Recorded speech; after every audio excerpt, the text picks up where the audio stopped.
Hello, hello mga Mars. So, andito na tayo ngayon sa part 2. After ng binyag, ayan, nagpunta na kami dun sa birthday naman nung little sister ng bininyagan, which is si Kezia. So, napaka-cute din ng batang yun. So, ayan, nakarating na kami. Diyan ng bali reception na rin. Ayan, isi-celebrate na yung first birthday. Pumasok na kami dyan, yan, dun sa loob ng function room. So, iilan-ilan pa lang kami dyan. So, waiting pa kami hanggang sa dumami yung mga bisita. Dun nga pala kami sa may dulo, sa may side. Dun kami pumwesto ng mga friend namin. So, sama-sama kami dun. And then, ayan, nakita ng asawa ko naglalakad lang si Kezia, palakad-lakad.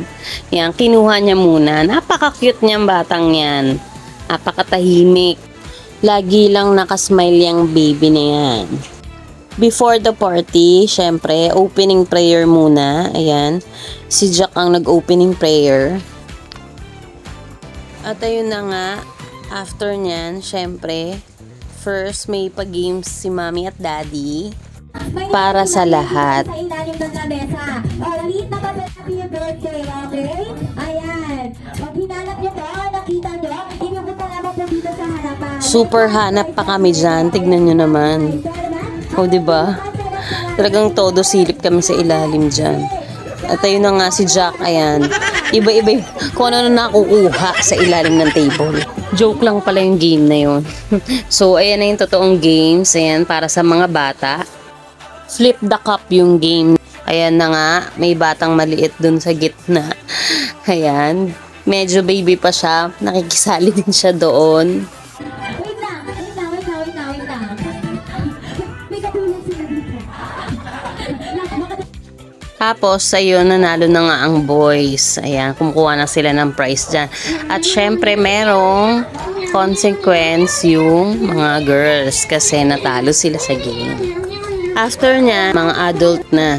Adult game naman.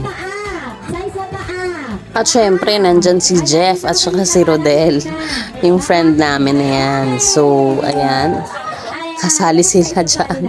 Hindi nagpapatalo. Actually, ang babagal nilang mga boys talaga. As usual, sino na naman ang nanalo dyan? Girls. So, consequence na naman para sa mga boys. Ayan, nagtatawanan sila. Bali lahat naman nagtatawanan kasi nga may consequence sila. Sasayaw sila ng jumbo hotdog. So, ayan na nagtuturoan sila. Itong si Jack, pinupush na namin. Actually, magaling sumayaw yan si Jack eh. Char lang. Pinakamagaling pa rin syempre si Jeff. Ayan, dancer sin eh. Ayun na nga, tumayo na si paring Jack dyan. Sige Jack, ipakita mo kung sino ka talaga. Parang may gustong ipaglaban si Jack dyan eh. Kay Jeff. Nagtuturoan pa silang dalawa eh. Silang dalawa rin naman yung magsasayaw dyan. Bumibuelo pa yung dalawang yan. Tignan mo. Sasayaw naman rin pala. Doon din pala ang bagsak talaga. Sasayaw pa din. Medyo nahihiya-hiya pa sila niyan. No? Tignan mo naman. Parang gusto pa yata sa Baguio pa sumayaw niyan. Sige lang Jeff at Jack. Pakita nyo lang yung galing nyo sa pagsasayaw. O kita nyo naman si Rodel sa likod. Ayan, sinusundan lang din kayo. Hindi niya rin alam kung paano yung gagawin niya. Habang bino-voice over ko, tawang-tawa pa rin ako sa inyo. At sa wakas, natapos din yung pagsasayaw nyo. Diyos me, yung marimar, ang tagal nun ah.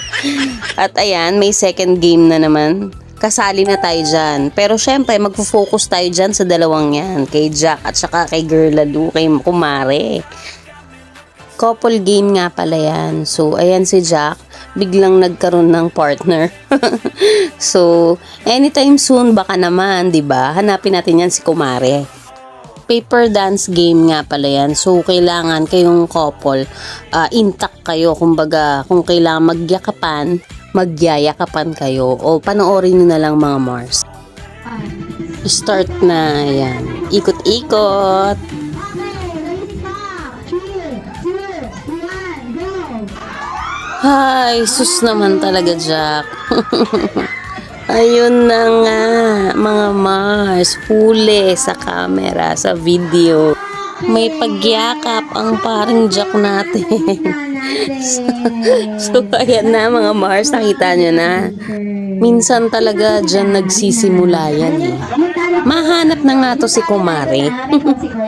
After nga nila tanggal na agad sila, syempre, ang Mars yun ang natira. So, ayan, syempre hindi tayo nagpapatalo. Napakasimpleng game. So, ayan, ang galing namin mag-balance dyan. Mabuti na lang din talaga, hindi yung fino-fold yung paper. So, medyo kinabahan ng Mars niya kasi baka ako pa ang magbuhat sa asawa ko. After niya, nag-photo booth muna kami. And then, ayan, picture-picture. And then, balik na kami sa place kasi, ayan, kainan na. Parang nag-crave tuloy ako ngayon sa McDo. Later niyan, order na ako online yan. Pagkatapos namin kumain, ayan, kinantahan na namin si baby dyan. Ayan. And then, ayan, blowing of candles na. Ang cute-cute ni baby Zaya talaga. After nyan, alam nyo na kung saan ang tuloy namin yan. So, too loud, char.